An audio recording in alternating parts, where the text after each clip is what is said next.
مساء الفل عليكم. تعالوا بينا النهارده نعمل وصفة فراخ السهل الممتنع. سهلة جدا وبسيطة ومكوناتها يعني روعة، وفي حاجات كتير نقدر نستغنى عنها لو هي مش موجودة عندنا في البيت. اول حاجة هنقول بسم الله الرحمن الرحيم. معانا فراخ، انا معايا فراخ كاملة. عايز تعمليها بوراك بس، عايز تعمليها بصدور حتى مخلية، عايز تعمليها بصدور بس جوانح رجول حتى كبد وقوانص، اي حاجة هتنفع معاها.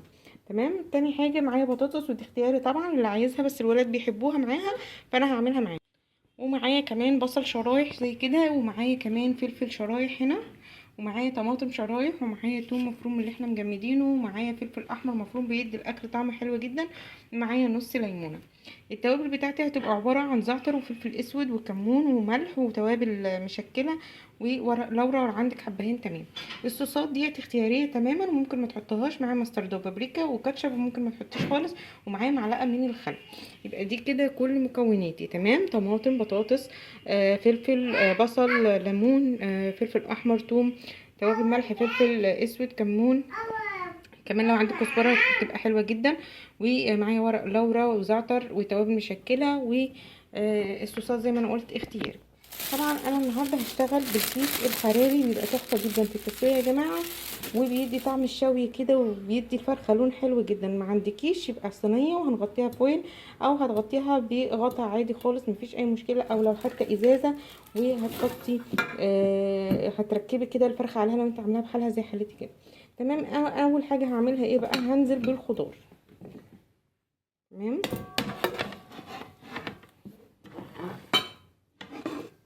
هنزل كده بكل الخضار اللي معايا، ثوم، بصل، فلفل، كل المكونات.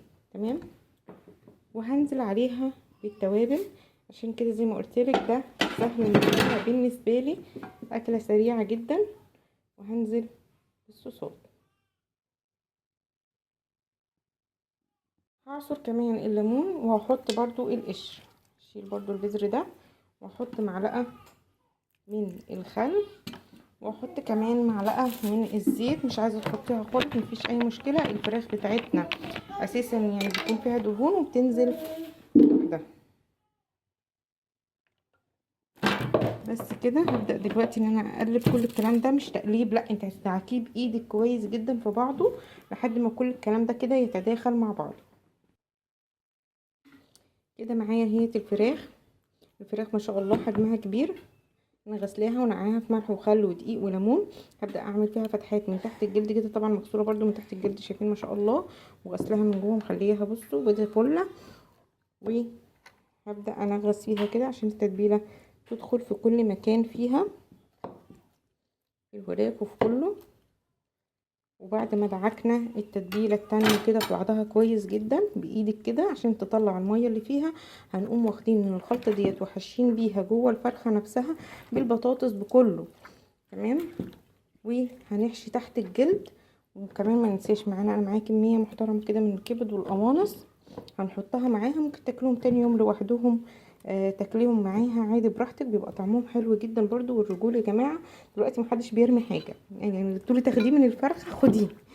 تمام. هبدا ان انا اخلط الكلام ده كله كده كويس في بعضه، وبعد كده ارجع لكم. كبير كده الكيس دوت، بصوا ياخد ديك رومي كمان او بطه كبيره. تمام. فانا جبته معايا كده، وهبدا ان انا افتحه واحط فيه شويه زيت وادعكها كده كرمشها في بعضها عشان ننزل بالفرخه. بعد ما تبلناها عندك وقت ممكن تقدري تسيبيها تبقى تحفه اكتر، تسيبيها يعني من ساعه ساعتين يوم كامل عادي براحتك. وهنبدا ان احنا ننزلها في الكيس الحراري. نزلت بالفراخ كده في الكيس الحراري منظرها تحفه.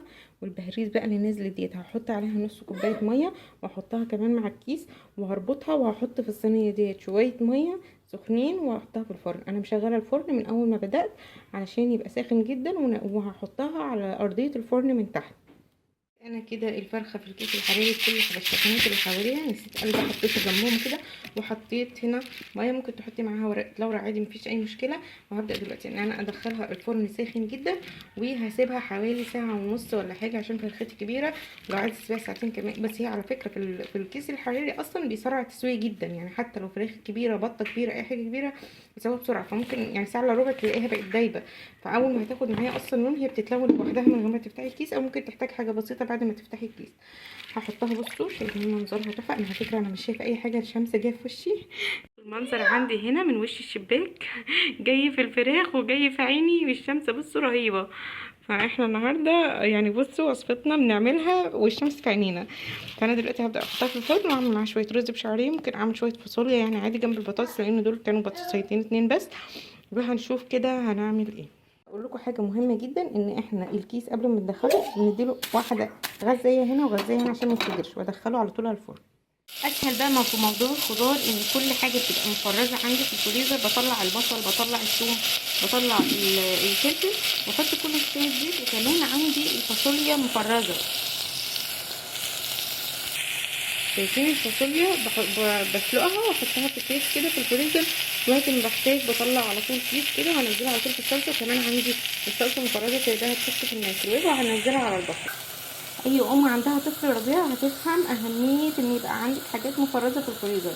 يعني بصي بيساعد لك وقت جامد، وبدل ما طفلك يقعد يعيط كتير بقى اي وقت يبقى هادي فيه فرزلك شويه بصل، شويه ثوم، شويه فلفل، هينفعوكي في وقت زي ده. اول ما البصله اخدت لون ذهبي معايا نزلت على طول بالطماطم كده، وهسيبها تغلي شويه عشان انزل فيها الفاصوليا برده اللي احنا فرزناها. هحط عليهم بس ملح وفلفل اسود وكمون وكزبره.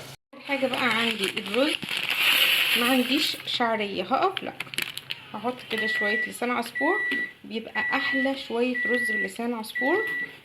هقلبه كده ويحمر عادي خالص، وبعد كده هنزل عليه الرز. اول ما ياخد اللون الذهبي عادي خالص زي اي حاجه هروح منزله عليه الرز المغسول.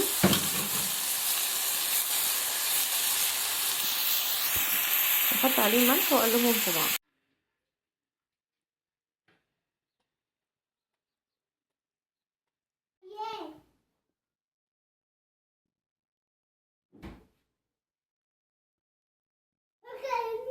الفرخه اهي طلعت معايا من الفرن، ريحه الخضار اللي جواها ديت بالكبد والقوانص رهيب رهيب. اخدت اللون اللي انتوا شايفينه ده كده. فتحت عليها، لو انت حابه ان انت تلمي رجليها قبل ما انت تدخليها عادي براحتك. شكل اهي البطاطس اللي جنبها مع الفاصوليا بقى وكده، والفرخه تحفه بجد يا جماعه، جربوها ريحتها رهيبه. مستويه طبعا حلوه جدا، انتوا شايفين طبعا من كتر السوا. بصوا انا لو لمست اساسا الورك كده بصوا هيتفتح. انا يعني هي سخنه جدا فانا مش بلمسه قوي يعني. ده كده كان شكل الاكل. جربوا الطريقه هتعجبكم جدا. ما تنسوش بقى اللايك والاشتراك في القناه، وكمان المرقه اللي نزلت منها دي انت حطيها في كيس تستعمليها بقى في محشي في اي حاجه تبقى حلوه جدا، واخده كل الفليفر بتاعه الفرخه مع الخضار. الخضار اللي جواها ده كمان يتاكل. دي ورقه لورا يا جماعه. ده كان المنظر معايا. اتمنى بقى تجربوا الطريقه وقولوا لي رايكم. سهله جدا وسريعه. وبصوا البطاطس كمان دايبه دوب. بصوا رهيبه، جربوها هتعجبكم جدا. ما تنسوش بقى اللايك والاشتراك في القناه عشان يوصلكم مني كل جديد. والسلام عليكم ورحمه الله.